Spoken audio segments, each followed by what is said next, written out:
oxirgi paytlar oyog'im juda ham qirsillayapti. Kalsiy ishlaganda, kalsiy ichsam ham umuman yordam bermayapti. Nima maslahat bergan bo'lardingiz?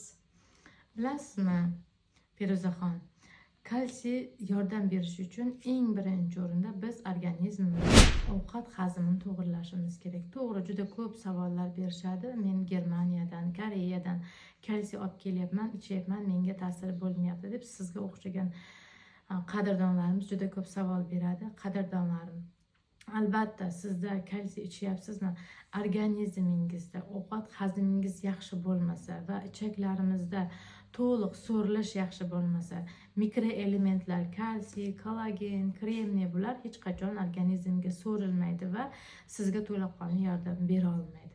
Bular so'rilishi uchun albatta suv miqdori ham joyida bo'lishi kerak. Va sizga to'laqonli yordam berishim uchun, to'laqonli siz muammolarni hal qilmoqchi bo'lsangiz, Telegram kanalimni to'liq kuzatib boring.